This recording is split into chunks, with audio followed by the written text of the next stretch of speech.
Hello everyone. Welcome back to our channel. Today we will practice English with an exciting story. We are going to use the shadowing technique. It helps you speak better and understand native speakers. Listen to each sentence, pause the video, and repeat after me. Copy my voice and emotion. Practice as many times as you need. Are you ready? Remember to like and subscribe if you enjoy learning with stories. Let's begin the story. My name is Isabella. I am 26 years old. I work as a graphic designer in New York. I always dreamed of going to London. It felt impossible for me. I never traveled outside America before. My apartment is small but cozy. I spend hours at my computer creating digital art. My walls are covered with my drawings and paintings. Art is my passion, but it doesn't pay well. Every morning, I drink coffee and check my emails. Usually, there are only work messages and spam. But one Tuesday morning, something different appeared in my inbox. I received a mysterious email. The sender was unknown. The message said, "Isabella, your art has been chosen. Come to London. Your future waits for you." I was confused and scared. Who sent this email? How did they know my art? I had posted some paintings on Instagram, but I only had 300 followers. I showed the message to my best friend, Carolina. We met at our favorite cafe near my apartment. She read the email twice. She said, "Maybe it's a scam. Be careful." But something inside me felt curious. I wanted to know more about this mysterious invitation. The next day, I received another email. This time, there was a plane ticket attached. A first-class ticket to London.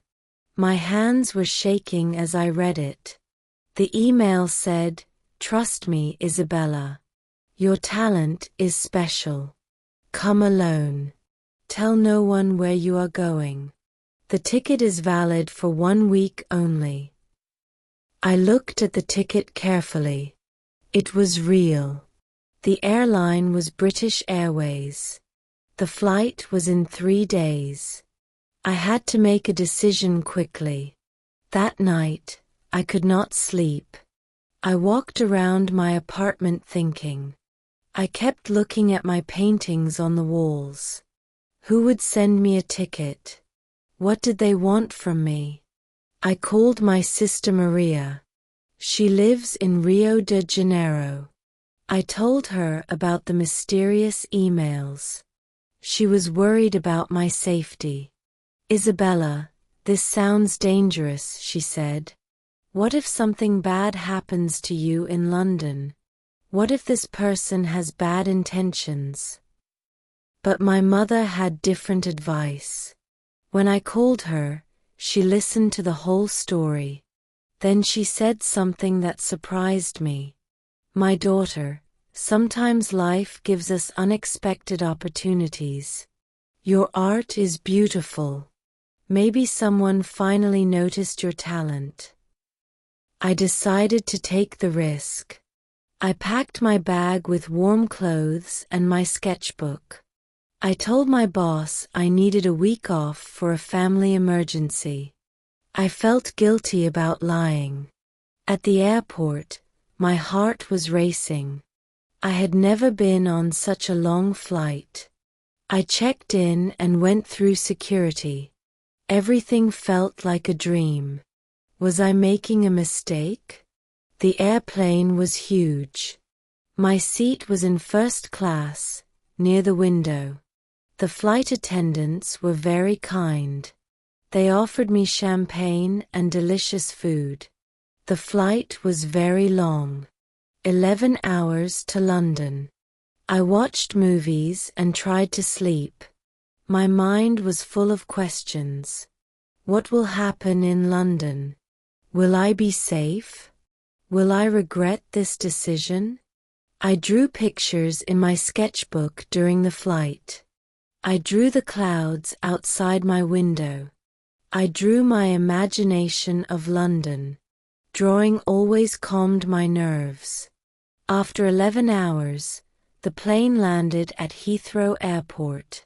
The airport was huge and busy. People spoke with British accents. I heard different languages everywhere. A woman in a black coat was holding a sign with my name. She looked elegant and mysterious. She had grey hair and kind eyes. She smiled when she saw me. Isabella? I'm Victoria Mitchell. I've been waiting for you. Her voice was calm and friendly. She helped me with my luggage. I followed her to a black car outside the airport. The driver was polite and opened the door for us. Inside the car, the seats were made of soft leather. In the car, I asked many questions. Who are you? Why did you invite me here? What do you want from me?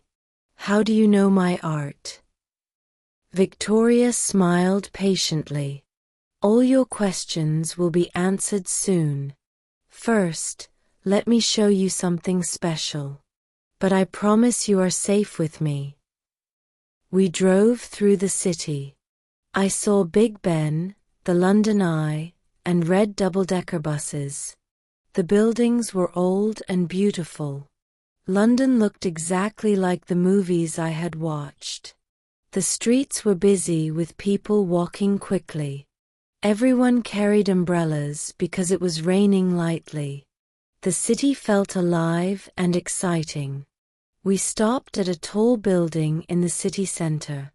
The building had a glass front and looked very modern. Victoria led me to a private elevator. We went to the top floor. Inside was the most beautiful art gallery I had ever seen.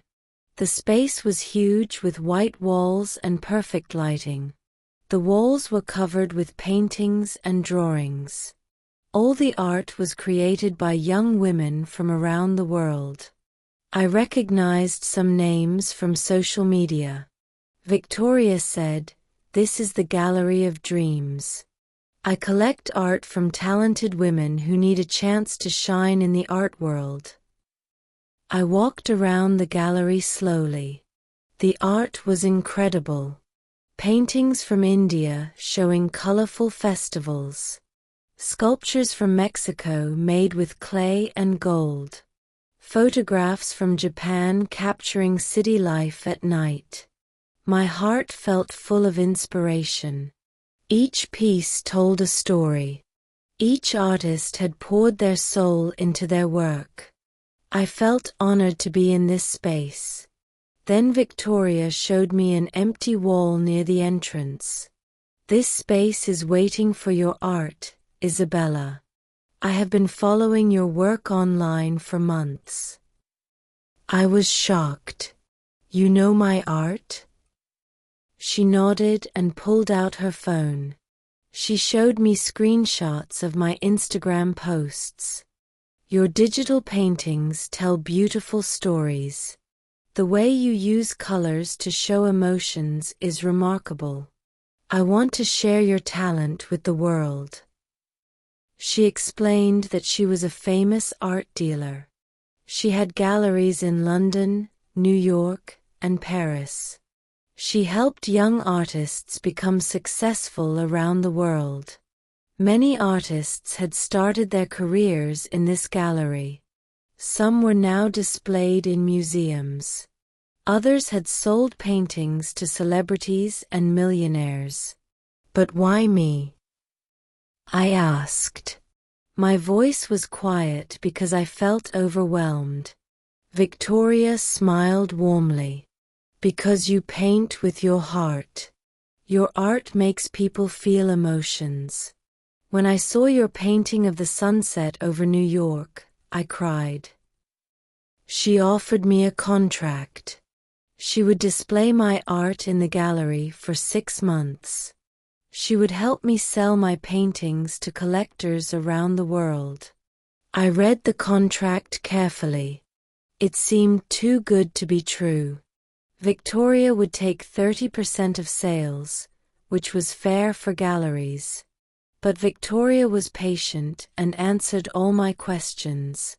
She showed me contracts from other artists. She explained how the art market worked. That night, she took me to a small hotel near the gallery. The hotel was charming with old furniture and flowers in every room.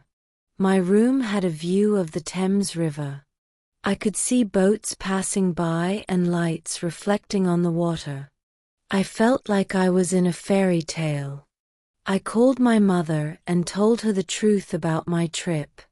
She was worried but excited for me. "Follow your dreams, my daughter," she said. I felt her love through the phone.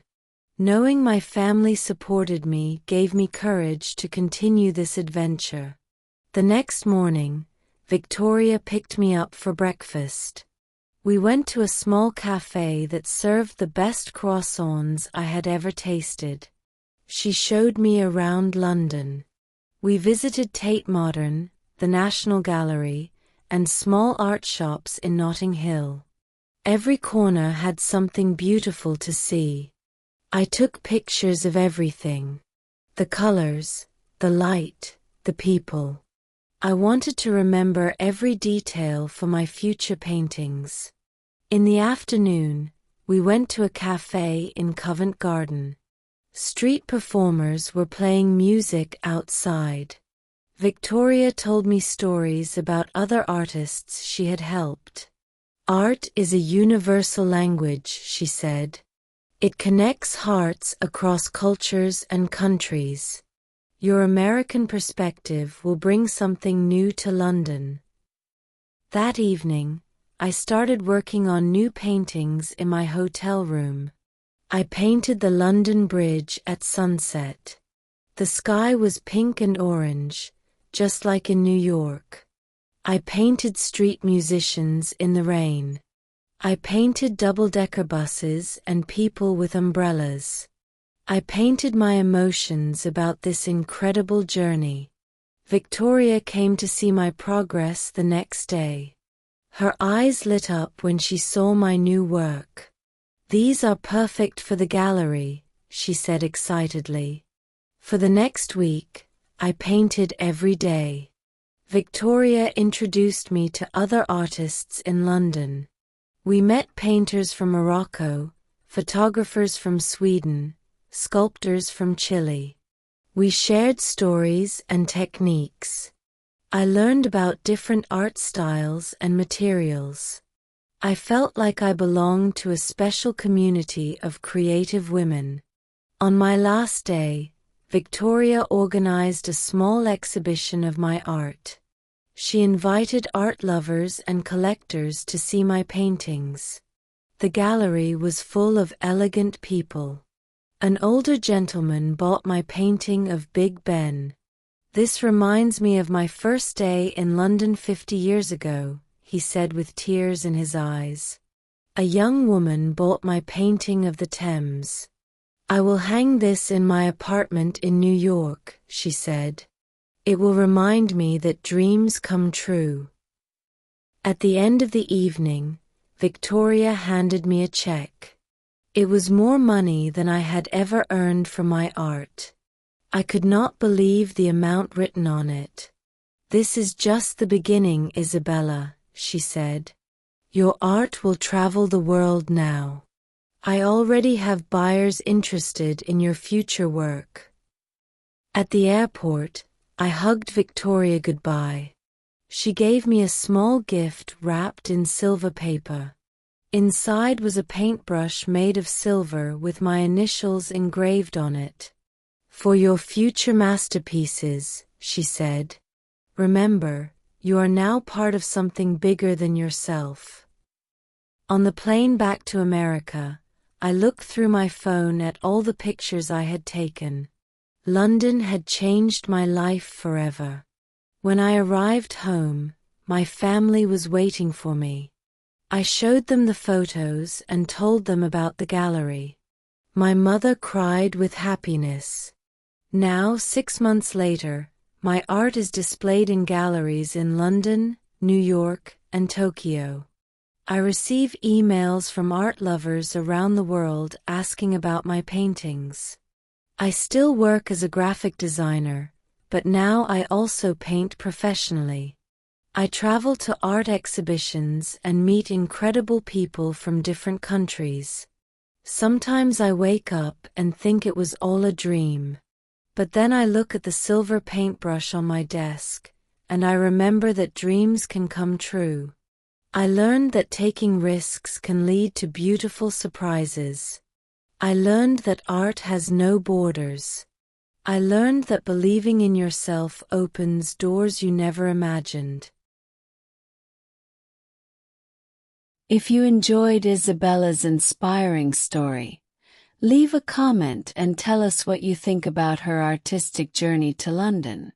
Have you ever taken a risk that changed your life? Share your story with us. Practice shadowing this story as many times as you want. Make English your tool for creating your own beautiful life story. Don't forget to like, subscribe, and share with a friend who has big dreams. See you in the next story.